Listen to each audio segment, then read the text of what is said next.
Hello all, வணக்கம் and welcome back to Naga two hands. ஜப்பானிய மொழியோட எழுத்து வடிவங்கள் 5 பார்த்துக்கிட்டு இருக்கோம். அதிலும் குறிப்பாக ஹிரகானா எழுத்து வடிவங்கள் அண்ட் உச்சரிப்பு வந்து நம்ம பார்த்துக்கிட்டு இருக்கோம். ஸோ இதுவரை 38 ஜப்பானிய எழுத்து வடிவங்கள் வந்து நம்ம பார்த்துருக்கோம் அவுட் ஆஃப் 46. ஸோ அதை தொடர்ந்து இன்றைக்கி வந்து ஒரு 5 எழுத்துக்கள் பார்க்க போகிறோம். அதோட வரிசை என்ன அப்படின்னா ரா வரிசை. ஸோ இதன் பிறகு வெறும் 3 எழுத்துக்கள் தான் இருக்குது. தொடர்ச்சியாக நம்ம வந்து பார்க்கலாம். ஸோ இந்த வீடியோவில் இந்த ரா வரிசையில் இருக்கிற 5 உச்சரிப்புகள் வந்து என்ன, அதோட எழுத்து வடிவம் என்ன அப்படின்றதெல்லாம் வந்து ரொம்ப டீட்டெயில்டாக வந்து நம்ம பார்க்கலாம். So let's start.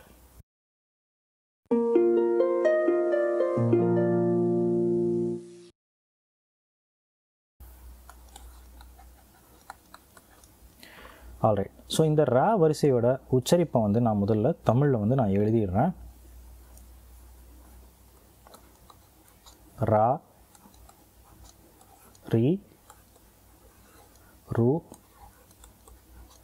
ரே, இறுதியாக ரோ. ஸோ தமிழில் இருக்கிற அதே உச்சரிப்பு தான் வந்து ஜப்பானிய மொழியிலும் இருக்குது. ஸோ ரா, ரி, ரு, ரே, ரோ. ஸோ இதை இப்போ ஜப்பானிய மொழியோட ஹிரகானா எழுத்து வடிவம் எப்படி இருக்குது அப்படின்றதையும் வந்து நான் எழுதி காட்டிடுறேன். ஸோ முதலாவதாக ரா,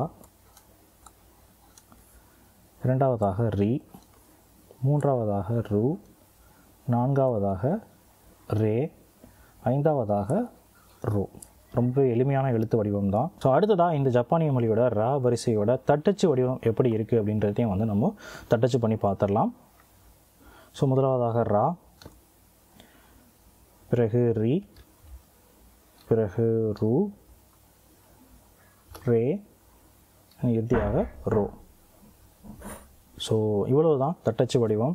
ஸோ இந்த ஜப்பானிய ரா வரிசையை பொறுத்த வரைக்கும் இன்னொரு விஷயம் வந்து நான் சொல்லணும்னு விருப்பப்படுறேன். தமிழ் மொழியாகட்டும் ஆங்கிலமாக இருக்கட்டும், இந்த மொழிகளில் லா அப்படின்னு வர்ற சவுண்ட் எதுவாக இருந்தாலும் சரி, தமிழில் வந்து நமக்கு ஸோ இந்த 3 லா வந்து நம்மக்கிட்ட தமிழில் வந்து இருக்குது. ஸ்லைட் சேஞ்சஸ் இருந்தாலும் வெளியிலிருந்து ஆஸ் அ ஃபாரினராக பார்த்தோம் அப்படின்னா இது எல்லாமே ஒரே சவுண்டு தான் குறிக்கும் அப்படின்னு நம்ம வச்சுக்கலாம். ஸோ இந்த லா சவுண்டு வந்து ஜப்பானிய மொழியில் இல்லை அப்படின்றதுனால இந்த லா சவுண்டை வச்சு வர எந்த ஃபாரின் வேர்டாக இருந்தாலும் சரி, அதுக்கு இணையான இன்னொரு எழுத்து ரா வரிசையிலிருந்து அவங்க எடுத்துப்பாங்க. உதாரணத்துக்கு லேன்னு இருந்தால் ரா அப்படின்னும், லூ அப்படின்னு இருந்தால் ரூ அப்படின்னும் சொல்லிட்டு அவங்க வந்து வகைப்படுத்திப்பாங்க. இதெல்லாம் வந்து கதகானா வடிவம் நம்ம படிக்கும்போது நம்ம தெரிஞ்சுக்கலாம். ஸோ இப்போதைக்கு இதை ஒரு மேலோட்டமாக தெரிஞ்சுக்கிட்டால் போதுமானது.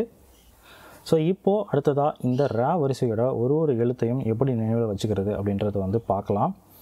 ஸோ தனியாக எதுவும் ப்ரிப்பேர் பண்ணிவிட்டு வரலை. என் மைண்டில் ஆல்ரெடி சில விஷயங்கள் வந்து இருக்குது இதை ஞாபகத்தில் வச்சுக்கிறதுக்கு. ஸோ அதை என்னால் முடிஞ்ச அளவுக்கு நான் இங்கே எக்ஸ்ப்ரெஸ் பண்ண ட்ரை பண்ணுறேன். ஸோ முதலாவதாக ரா. ஸோ ரா அப்படின்றதுக்கு வந்து தொஃபுகு வெப்சைட்டில் பார்த்தீங்க அப்படின்னா ரேபிட் அப்படின்றத வந்து ரா கூட இணைச்சி ஒரு ஓவியம் மாதிரி வரைஞ்சிருப்பாங்க. ஸோ அதை விட எளிமையான ஒரு வடிவம் வந்து எனக்கு இங்கே இருக்கிறதுனால நான் அதை யூஸ் பண்ணிக்கிறேன்.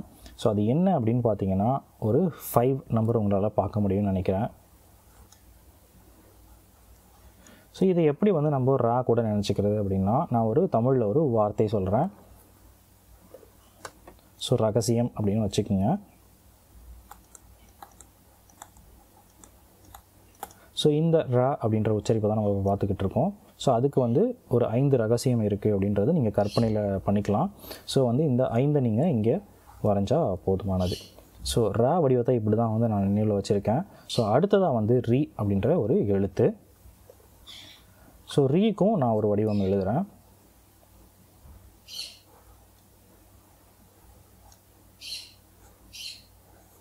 ஸோ தமிழில் இருக்கிற இந்த ரீயை வந்து நீங்கள் கற்பனையில் வச்சுக்கலாம்.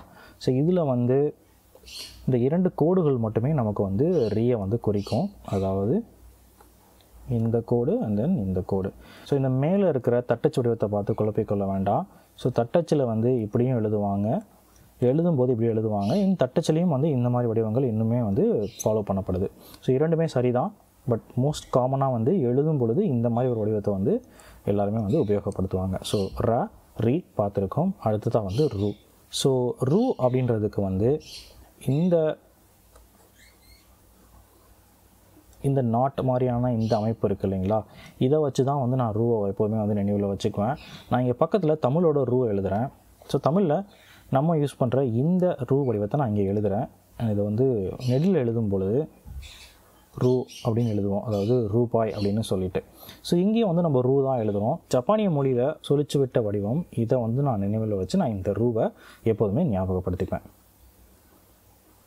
ஸோ அவ்வளவுதான். 3 மாதிரி வரும் ப்ளஸ் ஒரு முடிச்சு மாதிரியான ஒரு அமைப்பு. ஸோ முதல்ல ஒரு 5 பார்த்துருக்கோம், அப்புறம் ஒரு 3 பார்த்துருக்கோம். ரா, ரி, ரூ நம்ம பார்த்து முடிச்சாச்சு. அடுத்ததான் வந்து ரே பார்க்கலாம்.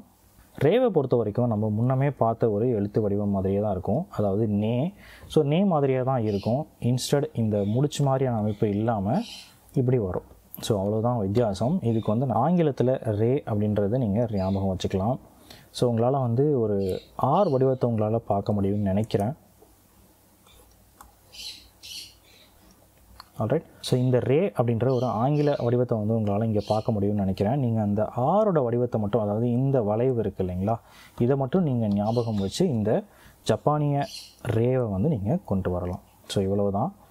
ஸோ இங்கே பக்கத்தில் ஆங்கில ரேவை எழுதிடுறேன்.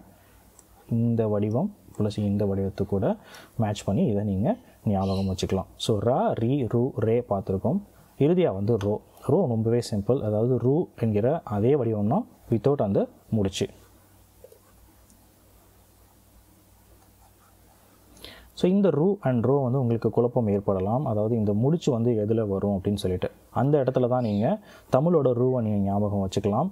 ஸோ ரூவில் வந்து ஒரு முடிச்சு மாதிரியான அமைப்பு இருக்குது, அண்ட் இங்கேயும் வந்து அதே வடிவம் இருக்குது. ஸோ இப்போ வந்து ரோவையும் நம்ம டிஸ்டிங் பண்ணிக்க முடியும். ஸோ அவ்வளவுதான்.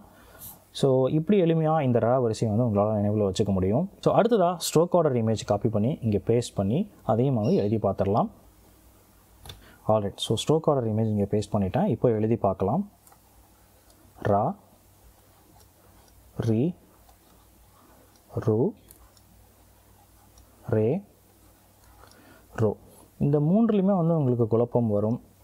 இதை எப்படி ஞாபகம் வச்சுக்கிறது, எதில் வந்து இந்த வளைவு வரும், எதில் வராது அப்படின்றது.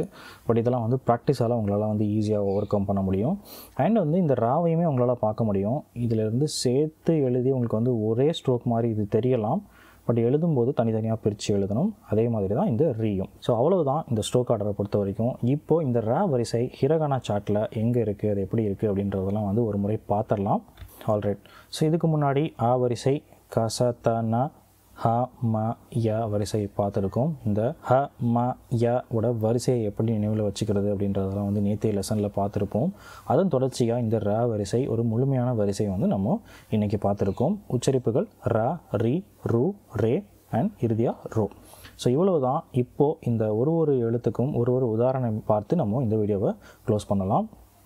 ஸோ இப்போ இந்த ரா வரிசைக்கு உதாரண வார்த்தைகள் பார்க்குறதுக்கு முன்னாடி ஒரு சின்ன விஷயம் மட்டும் சொல்லிக்கிறேன். இதை நான் முன்னமே சொல்லணும்னு நினச்சிருந்தேன், மறந்துட்டேன். அது என்ன அப்படின்னா, எப்படி நம்ம ல அப்படின்ற தமிழாக இருக்கட்டும், ஆங்கிலமாக இருக்கட்டும், அதற்கு இணையான அந்த சவுண்டு வந்து எப்படி ஜப்பானிய மொழியில் இல்லை அப்படின்றத தெரிஞ்சுக்கிட்டோமோ, அதே போலவே ர அப்படிங்கிற இந்த சவுண்ட், அதாவது ரா, ரி, ரூ, ரே, ரோ அப்படின்ற இந்த வரிசையில் இருக்கிற சத்தமே கூட ஜப்பானிய மொழியோட துவக்கத்தில், அதாவது வந்து சீன மொழி அல்லது வந்து காஞ்சியோட அடாப்டேஷனுக்கு முன்னாடி பார்த்தீங்க அப்படின்னா இந்த சத்தங்களும் வந்து ஜப்பானிய மொழியில் கிடையாது. ஸோ அதிகமாக இந்த ரா வரிசையோட சொற்கள் எல்லாமே சீன மொழியிலிருந்து கடன் வாங்கப்பட்டவை தான். அதாவது சீனர்கள்கிட்டேருந்து எழுத்து வடிவம் மட்டும் ஜப்பானியர்கள் வந்து அடாப்ட் பண்ணலை, ஸோ சவுண்ட்ஸையுமே வந்து அவங்க அடாப்ட் பண்ணிக்கிட்டாங்க. உதாரணத்துக்கு ஒரு காஞ்சி இருக்குது அப்படின்னா அந்த காஞ்சிக்கு வந்து இணையான வார்த்தை அல்லது வந்து சொல் வந்து ஜப்பானிய மொழியில் இல்லை அப்படின்னா ஒரிஜினல் சீன உச்சரிப்பையை வந்து அவங்க எடுத்துப்பாங்க.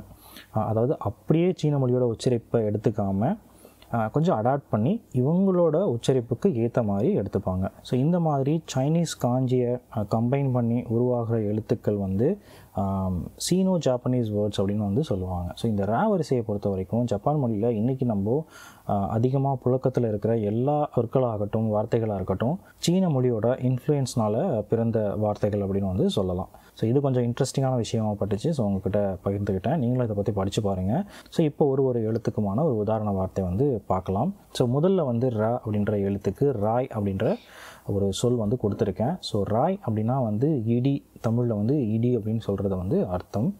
ஸோ அடுத்ததாக வந்து ரி அப்படின்றதுக்கு வந்து ரிங்கோ அப்படின்ற ஒரு வார்த்தை கொடுத்துருக்காங்க. ஸோ ரிங்கோ அப்படின்னா வந்து ஆப்பிள் அப்படின்னு வந்து அர்த்தம். ஸோ இது வந்து ஒரு நேட்டிவான ஃப்ரூட் தான் ஜப்பானை பொறுத்த வரைக்கும். ஸோ அதனால் வந்து ஆங்கிலத்திலேருந்து இந்த வார்த்தையை வந்து அவங்க கடன் வாங்கணும் அப்படின்னு வந்து இல்லை. பட் ஆப்பிள் அப்படின்றதும் வந்து ஆப்பிள் அப்படின்னு யூஸ் பண்ணுவாங்க. ஸோ அடுத்ததான் வந்து பார்த்திங்கன்னா ரூக்கு வந்து ருசுபான் அப்படின்ற ஒரு வார்த்தை கொடுத்துருக்கேன். ஸோ இங்கே ருக்குபான்னு எழுதியிருக்கேன். ஸோ இதை கரெக்ட் பண்ணிடுறேன். ஸோ ருசுபான் தான். ஸோ ருசுபான் அப்படின்னா வந்து வீட்டோடு இருத்தல், அதாவது வீட்டிலே இருக்கிறதுக்கு வந்து வீட்டை காவல் காக்கிறது அப்படின்னு கூட சொல்லலாம். ஸோ வந்து இந்த ருசுபான் அப்படின்னு வந்து சொல்லுவாங்க. ஸோ அடுத்ததாக வந்து ரே அப்படின்ற ஒரு எழுத்து, அதுக்கு வந்து ரே அப்படின்ற ஒரு வார்த்தை கொடுத்துருக்கேன். ஸோ ரே அப்படின்னா வந்து உதாரணம் அப்படின்னு அர்த்தம். இன்ஃபேக்ட் மின்னானோ நிஹோங்கோ புக்லேயுமே கூட ரே அப்படின்றதெல்லாம் வந்து வரும். அதாவது உதாரண சென்டென்சஸ் இதெல்லாம் வந்து ரே அப்படின்னு வந்து குறிப்பாங்க. ஸோ அடுத்ததாக வந்து ரோ அப்படின்றதுக்கு வந்து பார்த்திங்கன்னா ரோசோக்கு அப்படின்னு சொல்லி ஒரு வார்த்தை கொடுத்துருக்காங்க. ஸோ ரோசோக்கு அப்படின்னா வந்து மெழுகுவர்த்தி அப்படின்னு வந்து அர்த்தம். ஸோ இந்த மெழுகுவர்த்தியெல்லாம் பார்த்திங்கன்னா ஜப்பானில் வந்து கிடையாது. ஸோ அதாவது சைனீஸ் காஞ்சி அல்லது வந்து சைனீஸ் கல்ச்சர், புத்திஸ்ட் கல்ச்சரோட அடாப்டேஷனுக்கு முன்னாடி வரைக்கும் ஜப்பான் மொழியில் வந்து கிடையாது. ஸோ இந்த சீனர்கள் வந்து மெழுகுவர்த்தியை குறிக்கிறதுக்காக உபயோகப்படுத்தின ஒரு காஞ்சி அப்படின்னு வந்து வச்சுக்கலாம். ஸோ அந்த காஞ்சியை இவங்க ஜப்பான் மொழிக்கு அடாப்ட் பண்ணும்போது சீன மொழியில் இருக்கிற அதே சத்தத்தை வந்து அவங்க உபயோகப்படுத்திக்கிட்டாங்க. ஸோ இதெல்லாம் தான் வந்து நம்ம வந்து டீட்டெயிலாக தெரிஞ்சுப்போம் நம்ம வந்து இந்த மொழியை கற்றுக்க ஆரம்பித்து கொஞ்சம் நாட்கள் ஆக. ஸோ இப்போதைக்கு இந்த இன்ஃபர்மேஷன்ஸ் வந்து போதுமானது. ஸோ இப்போ நம்ம இந்த வரிசையோட உதாரண வார்த்தைகளையும் நம்மளோட பேஜில் பேஸ்ட் பண்ணிடலாம். ஆல்ரைட். ஸோ வரிசைக்கான உதாரண வார்த்தைகளையும் வந்து நம்ம பேஜில் வந்து இப்போது பேஸ்ட் பண்ணியாச்சு. இப்போ இந்த பேஜ் வந்து முழுமையடைஞ்சிருச்சு. ஸோ இன்றைக்கி நம்ம ஜப்பானிய மொழியோட வரிசை பார்த்துருக்கோம். அதற்கு இணையான உச்சரிப்பு தமிழில் எப்படி இருக்குது அப்படின்றதையும் பார்த்துருக்கோம். எழுத்து வடிவம், தட்டச்சு வடிவம் இதையெல்லாம் தொடர்ந்து இந்த வரிசையை எப்படி நம்ம எளிமையாக நினைவில் வச்சுக்கிறது அப்படின்றதுக்கும் வந்து சில விஷயங்கள் பார்த்துருக்கோம். அதன் தொடர்ச்சியாக ஸ்ட்ரோக் ஆர்டர் அண்ட் உதாரண வார்த்தைகள் வந்து ஒரு எழுத்துக்கும் நம்ம பார்த்துருக்கோம். ஸோ இது வரைக்கும் நம்ம 43 வார்த்தைகள் வந்து ஜப்பானிய மொழியில் கற்றுக்கிட்டு இருந்திருக்கோம். நீங்கள் படிச்சிருந்தீங்க அப்படின்னா இன்னும் வந்து 3 எழுத்துக்கள் தான் இருக்குது. இந்த அடிப்படை சத்தங்கள் கோஜு ஒன் அல்லது கிஹோன் ஒன் அப்படின்னு சொல்லப்படுற ஹிரகானா எழுத்து வடிவம் அல்லது ஓசை வடிவத்தில் வந்து. ஸோ இவ்வளோ நேரம் பொறுமையாக இந்த வீடியோ பார்த்ததுக்கு ரொம்பவே நன்றி. ஸோ அடுத்த லெசன் வரிசை அண்ட் ஸ்பெஷல் கேரக்டர் இன் அப்படின்றத பார்க்குறதன் மூலமாக ஜப்பான் மொழியில் ஹிரகானா அப்படின்றதுல இருக்கிற அடிப்படை சத்தங்கள் வடிவங்கள் 46 நம்ம படித்து முடிச்சிருந்திருப்போம். ஸோ இதுவரை பார்த்த இந்த 43 எழுத்து வடிவங்களை நிறைய ப்ராக்டிஸ் பண்ணுங்கள். உங்களை அடுத்த வீடியோவில் மீட் பண்ணுறேன். அது வரைக்கும் பாய்.